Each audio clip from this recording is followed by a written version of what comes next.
Here at Naarm Primary School, we believe that humanities provides an insight into society, culture, and history. It helps students understand our world and brings clarity to the future. Humanities teaches students how to think creatively and critically. It provides the fundamentals for students to begin to understand the workings of the world and the rich cultures that surround us. We hold in high regard the following Australian Institute for Teaching and School Learning Standards 1.4, Strategies for Teaching Aboriginal and Torres Strait Islander Students, and 2.4, Understand and Respect Aboriginal and Torres Strait Islander People to promote reconciliation between Indigenous and non-Indigenous Australians. It is important here at Naarm Primary School that our students are aware and respect the First Peoples of our land and rich cultural history. Within our humanities subject at Naarm Primary School, we cover the following concepts: history, geography, business and economics, and civics and citizenship.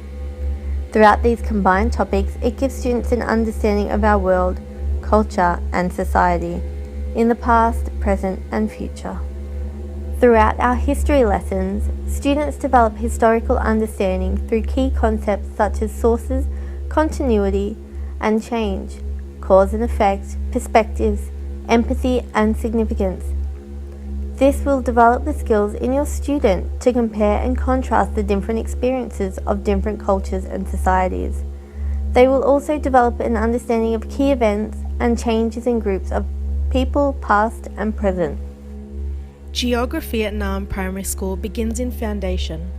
This allows students to develop their knowledge on place, space, interconnection, and sustainability. Students will understand how people feel and care for different places.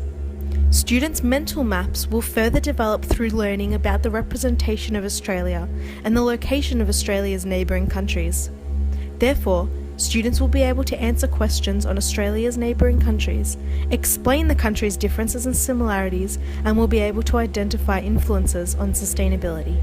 Civics and citizenship at Naarm Primary School begins at Year 3, involving students developing their understanding of concepts such as democracy, citizenship, and diversity and identity. Students will be asked to draw from real-life contexts, experiences, and their own opinions on different topics. Students explore how individuals, including themselves, participate in and contribute to their community, and they will begin to develop an understanding of democracy as ruled by the people. At Naarm Primary School, we teach the students that inclusion is important. We believe of the importance in teaching Aboriginal and Torres Strait Islander perspectives. Through teaching our students about the history of Australia, our students will continue to develop respect and understanding of current, past and future Aboriginal and Torres Strait Islander history. Students will recognise that country, place, culture and diversity are all key concepts to the Aboriginal and Torres Strait Islander peoples. As part of our curriculum, our students celebrate NAIDOC Week. NAIDOC Week is a week which celebrates the history, culture and achievements of Aboriginal and Torres Strait Islander peoples. NAIDOC stands for National Aborigines and Islander Day Observance Committee. It provides a week for students to experience Aboriginal and Torres Strait Islander perspectives. Some of the activities the children will experience is listening to Indigenous musicians, studying famous Indigenous Australians, Indigenous arts, and visiting important Indigenous sites. As a school, we believe it is important for our students to celebrate Australia's First Peoples and encourage reconciliation. In our school, we encourage students to learn and follow the 3 R's: respect, relationships, and reconciliation. We encourage our students to understand and respect the perspectives of the Aboriginal and Torres Strait Islander peoples. By teaching our students respect, relationships, and reconciliation, we are supporting that all students are different and all students have different goals and achievements.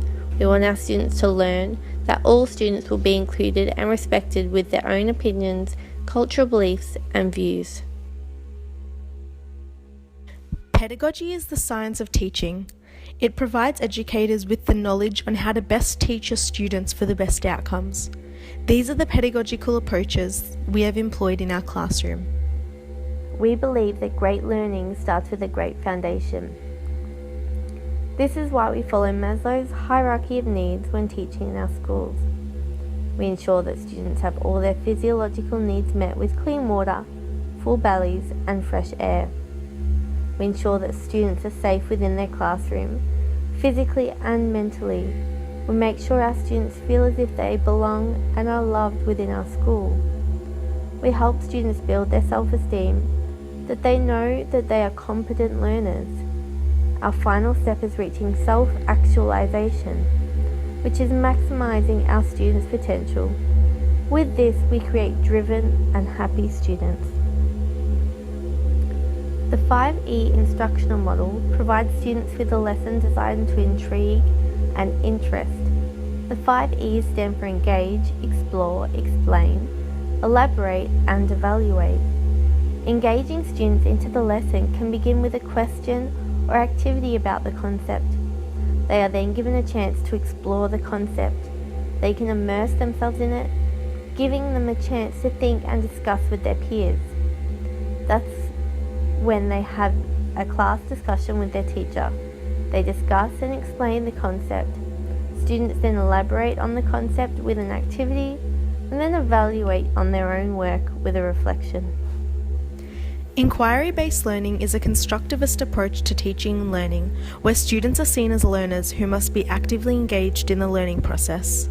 Inquiry-based learning is extremely beneficial for students whose needs require different teaching and learning styles.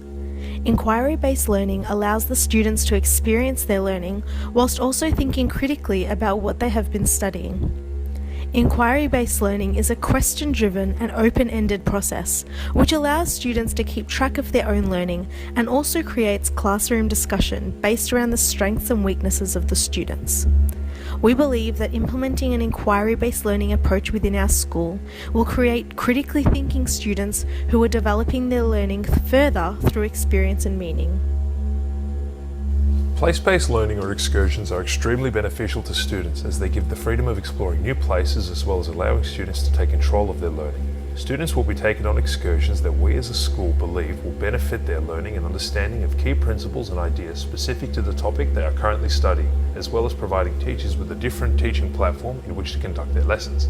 Through excursions, teachers will be able to create a lesson which incorporates a real-world setting where students are involved in their own learning, as well as ensuring they are on task and using the excursion to the maximum effect. Let's look at some of the benefits of excursion-based learning. Reinforcement. A lesson-based class or trip can reinforce what a teacher has been instructing in class about a subject and help students understand the topic better. Any child can simply be told information and be expected to learn, but to solidify that content so that the student can draw upon it later, it is imperative that the teacher can demonstrate that content with real-world examples, so to give it more values in the eyes of the students, rather than just being something they have to be taught. Engagement. Teachers turn trips into mobile classrooms, instructing students to collect data, then quizzing them or assigning them a project based on what they have learned during the outing.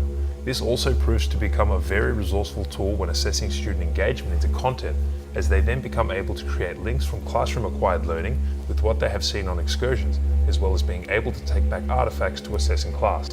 Socialization. Taking students into a new environment gives them the experience of traveling in a group and teaches them to be respectful of the locations they visit. As many parents now know, we are starting to highlight the importance of Aboriginal culture as part of our curriculum here at Naarm Primary School and understanding the cultural and religious significance of the land we expose our students to on excursions. Although we cannot teach the culture that is connected to this land, we can try to connect the ideas of accepting that culture with our students and teach them to love and respect it.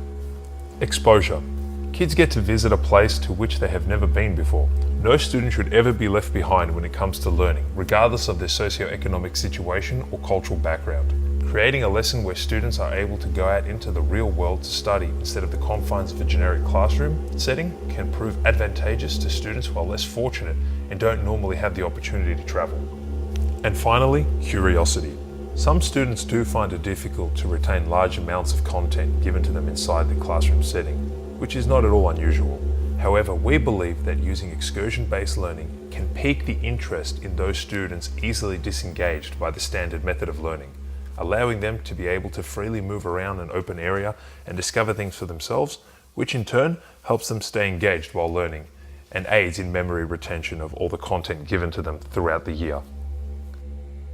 Here at Naarm Primary School, teachers assess their students by using assessment for learning, of learning, and the as learning method.